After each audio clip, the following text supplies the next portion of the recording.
ప్రభుత్వం ఉంటుందని ఎక్కడ ఊహించలేదని చెప్పి కేటీఆర్ పనిదానాన్ని గురించి చెప్పారు. అటువంటి నాయకుడిని పట్టుకొని పెద్ద నాయకుడు అవుతారా? మిమ్మల్ని తిట్టి పెద్ద నాయకుడు అవ్వాల్సిన అవసరం లేదు. ప్రజల్లో కేటీఆర్ గారి యొక్క స్థానం ఏంటో మీకు బాగా తెలుసు. కానీ ఇటువంటి మాటలు మాట్లాడి చులకన కావద్దని చెప్పి నేను కాంగ్రెస్ పార్టీ నాయకులకు విజ్ఞప్తి చేస్తా ఉన్నాను. అదేవిధంగా ముఖ్యమంత్రి గారిని అన్పార్లమెంటరీ లాంగ్వేజ్ తోటి బీఆర్ఎస్ పార్టీ నాయకులు తిడుతున్నారని చెప్తున్నారు. అన్పార్లమెంటరీ లాంగ్వేజ్ కి care of address Revanth Reddy గారు. అన్పార్లమెంటరీ లాంగ్వేజ్ కి, బూతులకి, ఇష్టారీతిన మాట్లాడడానికి కేర్ ఆఫ్ అడ్రస్ ముఖ్యమంత్రి రేవంత్ రెడ్డి గారు. ఆయనను మేము అన్పార్లమెంటరీ అందేంటి? మాజీ మంత్రులను కేటీఆర్ గారిని, హరీష్ రావు గారిని, తర్వాత ముఖ్యమంత్రి గారిని, కేసీఆర్ గారిని, బిల్లా రంగాలని, చార్లెస్ శోభరాజులని, ముఖ్యమంత్రిలో స్థాయిలో ఉన్నటువంటి వ్యక్తి పబ్లిక్ మీటింగ్ లో మాట్లాడడాన్ని ఏ రకంగా సమర్థించుకుంటారు?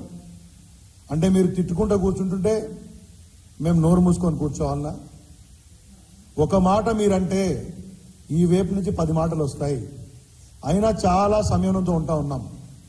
ఎక్కడ కూడా మా మంత్రులు కానీ, మాజీ మంత్రులు కానీ, మా ఎమ్మెల్యేలు కానీ, పార్టీ నాయకులు కానీ, పార్టీ కేంద్రంగా కానీ ఎక్కడ ఎవరిని కూడా మేము ఇష్టారీతిన మీలాగా మాట్లాడలేదనే విషయాన్ని మీరు గమనించాలి. కానీ ఇదే రీతిన మీ యొక్క భాష ఉంటే ఖచ్చితంగా సరైన జవాబు ఉంటుందనే విషయాన్ని కూడా గమనించాలని చెప్పేసి నేను కోరుతా ఉన్నాను. చాలా హాస్యాస్పదంగా రేవంత్ రెడ్డి స్థాయికి దిగజారి మాట్లాడే పరిస్థితి మాకు అవసరం లేదు. ఈ రకంగా మీరు బిల్లా రంగాలని ఇవన్నీ మాట్లాడితే ప్రజలు మిమ్మల్ని రాబోయే రోజులలో వారే సరైన జవాబు చెప్తారని కూడా మీకు చెప్తా ఉన్నాను.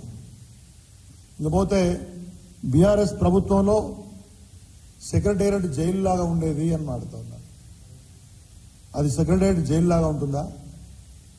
జైలు లాగా ఉందా? మొత్తం దేశంలోనే ఒక అత్యంత బ్రహ్మాండమైనటువంటి పరిపాలనా భవనాన్ని రాష్ట్రానికి తలమానికంగా ఉండాలి, దేశంలోనే అగ్రగామిగా ఉండాలి, గతంలోలాగా విసిరేసినట్టున్నటువంటి భవనాల్లా కాకుండా రాష్ట్ర పరిపాలన చక్కగా ఉండాలంటే ఒక సువిశాలమైనటువంటి మంచి ప్రాంగణంలో రాష్ట్ర యొక్క ఇమేజ్ ని తలపింపజేలా మంచి సమర్థమైన పాలన ఉండాలి అని చెప్పి రేపు ఎవరు వచ్చినా నేను మీ ద్వారా గుర్తు చేసుకున్నాను. ఒకవైపు అంబేద్కర్ గారి యొక్క అత్యంత ఎత్తైన విగ్రహం, రాజ్యాంగ స్ఫూర్తిని, రాజ్యాంగ పరిరక్షణ భావాన్ని ప్రతి క్షణం గుర్తు చేసేలా ఒకవైపు అంబేద్కర్, మరోవైపు తెలంగాణ రాష్ట్రం సాధించడానికి ఎంతో మంది అమరులయ్యారు. ఆ అమరులైన వారి యొక్క జ్ఞాపికగా ఉన్నటువంటి తెలంగాణ అమరుల ప్రాంగణం, ఈ రెండింటిని కూడా చూసి ఇక్కడ కూర్చున్న వాళ్ళు ప్రతినిత్యం వాళ్ళ యొక్క బాధ్యతను గుర్తెరిగి పనిచేయాలని చెప్పి ఒక బ్రహ్మాండమైనటువంటి యొక్క పరిపాలనా భవనాన్ని అందిస్తే ఇవాళ కాంగ్రెస్ పార్టీ నాయకులు మా పాలనలో, కేసీఆర్ గారి పాలనలో జైల్లో ఉండని మాడుతున్నారు. ఏదైనా అర్థం చేసుకోవడానికి స్థాయి ఉండాలి. అందుకే నిన్న కేసీఆర్ గారు ఒక మాట చెప్పి, కేటీఆర్ ఒక మాట చెప్పారు, కనకపు సింహాసనమున శునకం అని చెప్పేసి. ఇప్పుడు వీళ్ళు సెక్రటేరియట్ ను జైలుగా పోల్చినటువంటి యొక్క విషయం ఈ సామెత కరెక్ట్ సరిపోతుంది. దాన్ని అర్థం చేసుకోవడానికి కూడా పరిపాలనలో ఒక దూరదృష్టిని, పరిపాలనలో ఒక స్థాయిని, నిర్మించినటువంటి ఒక భవనాలను ఏ దృక్పథంతో నిర్మించారనే విషయాన్ని అర్థం చేసుకోవడానికి కూడా ఒక స్థాయి ఉండాలి. స్థాయి లేదు కాబట్టే మీరు ఇవాళ మారుతా ఉన్నారనే విషయాన్ని కాంగ్రెస్ పార్టీ నాయకులు గమనించాలి. 100 మంది సెక్రటరీకి వస్తా ఉన్నారని చెప్తున్నారు.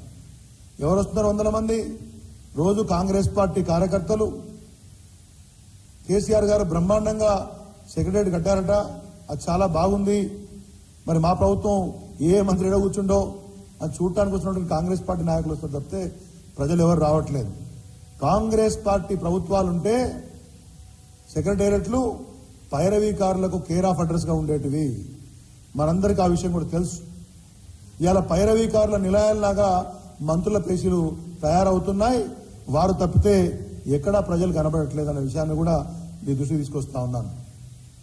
ఒక ప్రజాస్వామ్య భావనతోటి బ్రహ్మాండమైనటువంటి సువిశాల భవనాన్ని కడితే ఈ రకమైనటువంటి చిల్లర మాటలు మాట్లాడడం సరైన పద్ధతి కాదని కూడా నేను కాంగ్రెస్ పార్టీ నాయకులకు తెలియజేస్తా ఉన్నాను.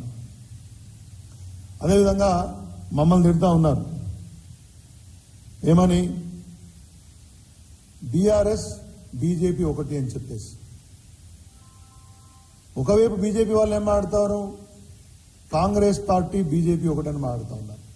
ఈ రెండు పార్టీలకు నేను చెప్తా ఉన్నాను, పొద్దున లేస్తే బీఆర్ఎస్ పేరు తలవకపోతేనో, కేసీఆర్నో కేటీఆర్నో తిట్టకపోతేనో, ఇంకా కూడా మీ ఓటు బ్యాంకును పదులుపరుచుకునే పరిస్థితుల్లో కానీ, లేకపోతే వార్తల్లో ఉండని పరిస్థితిని కానీ వాళ్ళ నాయకులే మాకు గుర్తు చేస్తా ఉన్నారు, ప్రజలకు గుర్తు చేస్తా ఉన్నారు. బీఆర్ఎస్ బీజేపీ ఒకటంటే 4 మైనార్టీ ఓట్లు రాలకపోతాయా అని కాంగ్రెస్ పార్టీ, కాంగ్రెస్ బీఆర్ఎస్ ఒకటంటే మరో రకంగా ఓట్లు రాలకపోతాయని చెప్పేసి బీజేపీ మాట్లాడుతున్న సందర్భాన్ని మనం చూస్తా ఉన్నాం. ఇవాళ కాంగ్రెస్ అదేవిధంగా బీజేపీ యొక్క ఫెవికాల్ బంధం ఎట్లుందో నిన్న మనం చూసాం. ప్రొఫెసర్ దాసో శ్రవణ్ గారిని, ఒక వెనుకబడిన తరగతి చెందినటువంటి సత్యనారాయణ గారిని గవర్నర్ కోటాలో ఎమ్మెల్సీలుగా నామినేట్ చేస్తే వివిధ కారణాలు చూపి సహేతుకమైనటువంటి కారణాలు లేకుండానే తిరస్కరించినటువంటి గవర్నర్ గారు ఇవాళ సాయంత్రం బొకే పట్టుకొని రేవంత్ రెడ్డి గారు పోతారు. మర్నాటికే కోదండరామ్ గారిది ఇంకో అమీర్ అలీ ఖాన్ ఎవరో ఉన్నారు, వారిద్దరిది ఎమ్మెల్సీలుగా నియామకం అమోదం వస్తుంది. దాసో శ్రవణ్ గారేమో రాజకీయ నాయకుడు అవుతాడు, ఒక పొలిటికల్ పార్టీకి హెడ్గా ఉన్నటువంటి కోదండరామ్ గారేమో సమాజ సేవకుడు ఎట్లయితారో గవర్నర్ గారు చెప్పాలా. ఇది బీజేపీ కేంద్ర నాయకత్వం యొక్క తెలియకుండా, బీజేపీ కేంద్ర నాయకత్వం యొక్క ఆమోదం లేకుండా ఈయన గవర్నర్ గారు ఆమోదం తెలిపారంటే నమ్మేంత అమాయకులు ఎవరు లేరు తెలంగాణ అనే విషయాన్ని కాంగ్రెస్ పార్టీ నాయకులు గమనించాలా. నేను చాలా క్లియర్గా చెప్తా ఉన్నాను, రేవంత్ రెడ్డికి కిషన్ రెడ్డికి ఒక బ్రహ్మాండమైనటువంటి టేసిడ్ అండర్స్టాండింగ్, ఓ బ్రహ్మాండమైనటువంటి అంతర్గతమైనటువంటి ఒక ఒప్పందం ఉంది కాబట్టే అనుబంధం ఉందనే విషయాన్ని రాష్ట్ర ప్రజలకు తెలుసు, చాలామందికి తెలుసు. మీరేదో దాన్ని దాచాలనుకుంటే కుదరదు. హుజురాబాద్ ఉప ఎన్నికల్లో కాంగ్రెస్ పార్టీని తాకట్టు పెట్టి ఆ ఓట్లన్నీ బీజేపీకి ట్రాన్స్ఫర్ చేయించింది రేవంత్ రెడ్డి గారు కాదా అని చెప్పేసి అడుగుతా ఉన్నాను.